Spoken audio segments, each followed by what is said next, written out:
ಪಟ್ಟಣದಲ್ಲಿ ಆದಿ ಜಗದ್ಗುರು ರೇಣುಕಾಚಾರ್ಯ ಜಯಂತಿ ಪಂಚಾಚಾರ ಯುಗಮನೋತ್ಸವ ಹಾಗೂ ಮಹಾತ್ಮ ಬಸವೇಶ್ವರ ಜಯಂತಿ ಚಿಂಚೋಳಿ ಪಟ್ಟಣದಲ್ಲಿ ಆಚರಣೆ ಮಾಡಲಾಯಿತು. ಕಾರ್ಯಕ್ರಮವು ಜಗದ್ಗುರು ಶ್ರೀಮದ್ ಗಿರಿರಾಜ ಸೂರ್ಯ ಸಿಂಹಾಸನಾಧೀಶ್ವರ ಶ್ರೀ ಶ್ರೀ 1008 ಶೈಲ ಜಗದ್ಗುರು ಡಾಕ್ಟರ್ ಚನ್ನಸಿದ್ದರಾಮ ಪಂಡಿತಾರಾಧ್ಯ ಶಿವಾಚಾರ್ಯ ಭಗವತ್ ಆಂದಗಳರು ಶ್ರೀ ಶ್ರೀಶೈಲ ಪೀಠ ಇವರ ನೇತೃತ್ವದಲ್ಲಿ ಜ್ಯೋತಿಗೆ ಬೆಳೆಸುವುದರ ಮೂಲಕ ಕಾರ್ಯಕ್ರಮಕ್ಕೆ ಚಾಲನೆ ನೀಡಲಾಯಿತು. जगद्गुरु पंचाचार्य महाराज की जय। गिरिराज सूर्य सिंहासनाधीश्वर श्री श्री श्री डॉक्टर चन्नसिद्धराम पंडिताराध्य शिवाचार्य महाराज की जय। स्वामी श्री भ्रमरांबा समेत मल्लिकार्जुन महाराज की जय।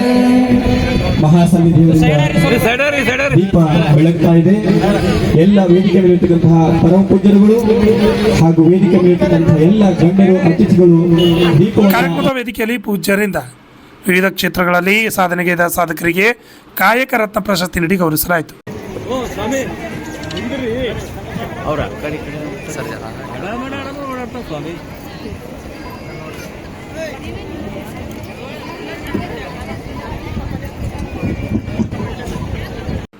ಕಾರ್ಯಕ್ರಮದಲ್ಲಿ ರಾಜ್ಕುಮಾರ್ ಪಾಟೀಲ್ ತೀರ್ಕೂರ್ ಮಾತನಾಡಿ, ಆದಿ ಜಗದ್ಗುರು ಮತ್ತು ಬಸವೇಶ್ವರರು ಎರಡೂ ಒಂದೊಂದು ಕಣ್ಣುಗಳಿದ್ದ ಹಾಗೆ. ಆದಿ ಜಗದ್ಗುರುವರು ದ್ವಾಪರ ಯುಗದ ಇತಿಹಾಸ ಕರ್ಮ ಮಾಡುವ, ಆದರೆ ಫಲ ಬಯಸಬೇಡ. ಅದೇ ಬಸವಣ್ಣನವರು 12ನೇ ಶತಮಾನದಲ್ಲಿ ಕಾಯಕವೇ ಕೈಲಾಸ ಅಂತ ಕ್ರಾಂತಿ ಮೂಲಕ ಸಮಾನತೆ ಮೂಡಿಸಿದ್ರೆ, ಆದಿ ಜಗದ್ಗುರು ಮತ್ತು ಬಸವೇಶ್ವರರು ಇಬ್ಬರು ಎರಡು ಕಣ್ಣುಗಳು ಇದ್ದ ಹಾಗೆ ಎಂದರು. ತೆರೆಗಿಳಿದು ಜನ್ಮ ತಾಳಿ ಬರ್ತಾರೆ ಅನ್ನುವಂಥ ಮಾತನ್ನು ನಾವು ಕೇಳಿದೆ. ಹಾಗೆ ಈ ಒಂದು ದ್ವಾಪಾರ ಕಾಲ ಯುಗದಲ್ಲಿ ಜಗದ್ಗುರು ರೇಣುಕಾಚಾರ್ಯರು 12ನೇ ಶತಮಾನದಲ್ಲಿ ಬಸವಣ್ಣನವರು, ಈಗಿನ ಶತಮಾನದಲ್ಲಿ ನಮ್ಮ ಶ್ರೀಶೈಲ ಜಗದ್ಗುರುಗಳು ಹುಟ್ಟಿ ಬಂದಿದ್ದಾರೆ ಅಂದರೆ ತಪ್ಪಾಗಲಿಕ್ಕಿಲ್ಲ. ಜಗದ್ಗುರುಗಳ ಅಡ್ಡಪಲ್ಲಕ್ಕಿ ಮಾತ್ರ ಅವ್ರ ಕಣ್ಣಿಗೆ ಕಾಣುತ್ತೆ, ಅವರ ಸಮಾಜ ಸೇವೆ ಅವ್ರ ಕಣ್ಣಿಗೆ ಕಾಣೋದೇ ಇಲ್ಲ. ಯಾಕೆ ಈ ಮಾತು ಹೇಳ್ಬೇಕಾಗ್ತದೆ ಅಂದ್ರೆ, ಒಬ್ಬ ಸಾಮಾನ್ಯರಲ್ಲಿ ಸಾಮಾನ್ಯರಾಗಿ ಶ್ರೀಶೈಲ ಮಲ್ಲಿಕಾರ್ಜುನನ ಭಕ್ತರು ನಡೆದಾಡುವ ರಸ್ತೆಯಲ್ಲಿ ಅವರಿಗೆ ಬಿಸಿಲು ಬೀಳಬಾರ್ದು, ಅವರಿಗೆ ನೆರಳು ಸಿಗಬೇಕು ಅಂತೇಳಿ ಸಾವಿರಾರು ಕಿಲೋಮೀಟರ್ ಪಾದಯಾತ್ರೆ ಮಾಡಿ ಲಕ್ಷಾಂತರ ಮರಗಳನ್ನು ನೆಟ್ಟಂತ ಕೀರ್ತಿ ಪರಮ ಪೂಜೆ ಶ್ರೀಶೈಲ ಜಗದ್ಗುರುಗಳಿಗೆ ಸಲ್ತದೆ. ಇದು ಯಾವ ಕಾರ್ಯ ಆಗಿದ್ರೆ, ಅವ್ರು ಪಲ್ಲಕ್ಕಿಯಲ್ಲಿ ಹೋದ್ರ ಅಲ್ಲಿಗೆ ಭಕ್ತರೊಂದಿಗೆ ನಡೆದುಕೊಂಡು ಹೋದ್ರು, ಭಕ್ತರಿಗೋಸ್ಕರ ಸಸಿಗಳನ್ನು ನೆಟ್ಟರು.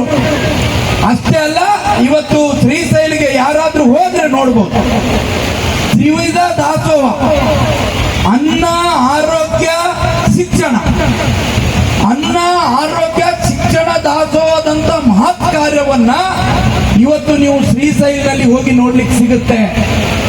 ಮಠದ ಅಭಿವೃದ್ಧಿಗೋಸ್ಕರ ಅಲ್ಲ, ಯಾವುದೋ ಕೆಲಸ ಮಾಡಿರೋದು.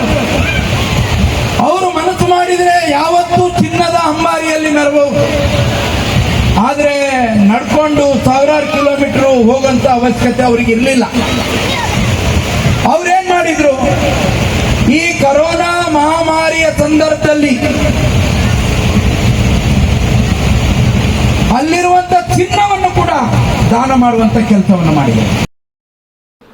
ಈ ಸಂದರ್ಭದಲ್ಲಿ ಪೂಜ್ಯ ಶ್ರೀಶೈಲ ಶಿವಾಚಾರ್ಯರು ಮಾತನಾಡಿ, ಆದಿ ರೇಣುಕಾಚಾರ್ಯ ಮತ್ತು ಬಸವೇಶ್ವರರು ಹಿಂದೆ ಮುಂದೆ ಎಂದೆಂದಿಗೂ ಒಂದೇ ಸಮಾಜದಲ್ಲಿ ವೀರಶೈವ ಲಿಂಗಾಯತರು ಇಬ್ಬರು ಬೇರೆ ಬೇರೆ ಎಂದು ಕೆಲವರು ಸಮಾಜವು ಒಡೆಯುವ ಕೆಲಸ ಮಾಡುತ್ತಿದ್ದಾರೆ. ಆದರೆ ವೀರಶೈವ ಲಿಂಗಾಯತರು ಎರಡೂ ಒಂದೇ, ನೀವು ಅಂಥವರಿಗೆ ಸೊಪ್ಪು ಹಾಕಬೇಡಿ ಎಂದು ಹೇಳಿದರು. ಅಷ್ಟೇ ಅಲ್ಲ, ಲಿಂಗಾಯತ ಅನ್ನೋ ಶಬ್ದವನ್ನೇ ಬಸವಣ್ಣನವರಾಗಲಿ ಅಲ್ಲವ ಪ್ರಭುದೇವರಾಗಲಿ ಪ್ರಯೋಗ ಮಾಡಿಲ್ಲ ಅನ್ನುವಂಥದ್ದು ಇವತ್ತು ಸಮುದಾಯ ಅರ್ಥ ಮಾಡಿಕೊಳ್ಬೇಕು. ವೀರಶೈವ ಅಂದ್ರೂ ಒಂದೇ, ಲಿಂಗಾಯತ ಅಂದ್ರೂ ಒಂದೇ.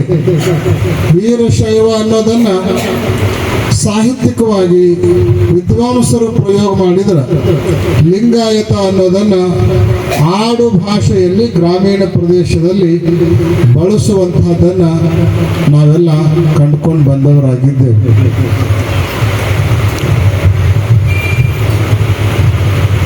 ಕಾಯಕ ಯೋಗಿಗಳಾಗಿರುವಂತಹ ಸಿದ್ಧಗಂಗಾ ಶ್ರೀಗಳವರು ಕೂಡ ಇದನ್ನ ತಮ್ಮ ಮಾತುಗಳಲ್ಲಿ ಅವರಿದ್ದಾಗಲೇನೆ ಅಧಿಕೃತವಾಗಿ ಮಠದ ಮೂಲಕ ಪತ್ರವನ್ನು ಹೊರಡಿಸಿ ಎರಡೂ ಒಂದೇ ಅನ್ನುವಂಥ ಉದ್ಘೋಷವನ್ನು ಮಾಡಿರುವಂತಹದ್ದು ತಮಗೆಲ್ಲ ಗೊತ್ತಿರುವಂತಹ ಸಂಗತಿ ಆಗಿದೆ. ಹೀಗೆ ಯಾವುದೇ ಹುರುಳಿಲ್ಲದೆ ಇರುವಂತಹ ವಾದವನ್ನು ತಂದು ಸಮಾಜದ ಮುಂದೆ ಇಟ್ಟು ಸಮಾಜವನ್ನು ಇಬ್ಬಾಗ ಮಾಡುವಂತ ಏನು ಕೆಟ್ಟ ಪ್ರಯತ್ನ ಮಾಡ್ತಾ ಇದ್ದಾರಲ್ಲ, ಆ ಪ್ರಯತ್ನಕ್ಕೆ ಸಮುದಾಯ ಮತ್ತು ಸಮಾಜ ಎಂದು ಸ್ವಲ್ಪ ಹಾಕಬಾರದು ಅನ್ನುವಂಥದ್ದನ್ನು ಇವತ್ತು ನಾವೆಲ್ಲ ಅರ್ಥೈಸಿಕೊಳ್ಬೇಕು. ಆ ದೃಷ್ಟಿಯಿಂದ ಜಗದ್ಗುರು ಪಂಚಾಚಾರ್ಯರಾಗಲಿ ಬಸವಾದಿ ಶಿವಶರಣರಾಗಲಿ ಎರಡೂ ಪರಂಪರೆಗಳನ್ನು ಸಮಾನವಾಗಿ ಗೌರವಿಸುವಂತಹ ಒಂದು ವ್ಯವಸ್ಥೆಯನ್ನು ಇವತ್ತು ಸಮಾಜ ನಾವು ರೂಢಿಸಿಕೊಳ್ಬೇಕಾಗಿರುವಂತಹ ಅವಶ್ಯಕತೆ ಇದೆ. ಸಾಮಾನ್ಯವಾಗಿ ವೇದಾಂತದಲ್ಲಿ ವೇದಾಂತ ಶಾಸ್ತ್ರವನ್ನು ಅಧ್ಯಯನ ಮಾಡಲಿಕ್ಕೆ ತತ್ವತ್ರಯಗಳು ಅಂತ ಪ್ರಸಿದ್ಧ ಆಗಿದ್ದಾವೆ. ಬ್ರಹ್ಮಸೂತ್ರ, ಉಪನಿಷತ್ತು ಮತ್ತು ಭಗವದ್ಗೀತೆ ಇವುಗಳನ್ನು ವೇದಾಂತದ ಪ್ರಸ್ಥಾನತ್ರಯ ಅಂತ ಕರೀತಾರೆ. ಹಾಗೆ ವೀರಶೈವ ಸಿದ್ಧಾಂತದ ಪ್ರಸ್ಥಾನತ್ರಯಗಳು ಕೂಡ ಇದ್ದಾವೆ. ಅವು ಯಾವುವು ಅಂತ ಕೇಳಿದರೆ ಶಿವಾಗಮಗಳು, ಸಿದ್ಧಾಂತ ಶಿಖಾಮಣಿ ಮತ್ತು ಬಸವಾದಿ ಶಿವಶರಣರ ವಚನ ಸಾಹಿತ್ಯ, ಈ ಮೂರೂ ವಾಂಗ್ಮಯಗಳನ್ನು ನಾವು ವೀರಶೈವ ಸಿದ್ಧಾಂತದ ತತ್ವತ್ರಯಗಳು ಅಂತ ಭಾವಿಸಿಕೊಂಡು ಈ ಮೂರೂ ಸಿದ್ಧಾಂತಗಳನ್ನು ಅಧ್ಯಯನ ಮಾಡಿ ಅದರಲ್ಲಿರುವಂತಹ ಪೂರಕವಾಗಿರುವಂತಹ ಅಂಶಗಳನ್ನು ತಿಳ್ಕೊಂಡು ಅರ್ಥ ಮಾಡಿಕೊಂಡು ಅದರ ಹಂಗೆ ನಡೀಲಿಕ್ಕೆ ನಾವು ಪ್ರಯತ್ನ ಮಾಡಬೇಕೇ ಹೊರತು ಯಾವುದೋ ಒಂದು ವಚನವನ್ನು, ಯಾವುದೇ ಒಂದು ಶ್ಲೋಕವನ್ನು ನಾವು ನೋಡಿ ಯಾರದೋ ಹೇಳಿದ ಮಾತನ್ನು ಕಿವಿಯೊಳಗೆ ತುಂಬಿಕೊಂಡು ಅದರ ಅರ್ಥವನ್ನು ಯದ್ವಾ ತದ್ವಾ ರೀತಿಯಲ್ಲಿ ಮಾಡಿ ಸಮಾಜದಲ್ಲಿ ಗೊಂದಲವನ್ನು ಮೂಡಿಸುವಂತಹ ಪ್ರಯತ್ನವನ್ನು ಯಾರು ಮಾಡಬಾರದು ಅನ್ನುವಂಥದ್ದನ್ನು ಇವತ್ತು ನಾವು ಈ ವೇದಿಕೆಯ ಮೂಲಕ. ಈ ಸಂದರ್ಭದಲ್ಲಿ ಕರುಣೇಶ್ವರ ಶಿವಾಚಾರ್ಯರು, ಅಭಿನವ ರಾಚೋಟೇಶ್ವರ ಶಿವಾಚಾರ್ಯರು, ನರನಾಳ್ ಶಿವಕುಮಾರ ಶಿವಾಚಾರ್ಯರು, ಸ್ವಾಗತ ಸಮಿತಿ ಅಧ್ಯಕ್ಷರು ಸಂಗಯ್ಯ ಸ್ವಾಮಿ ಅಣವಾರ್, ಗೌರವಾಧ್ಯಕ್ಷರು ವೀರಣ್ಣ ಗಂಗಾಣಿ, ಲೋಕಸಭಾ ಮಾಜಿ ಸಂಸದರಾದ ಉಮೇಶ್ ಜಾಧವ್ ಹಾಗೂ ಅನೇಕ ಮಹಿಳೆಯರು ಹಾಜರಿದ್ದರು.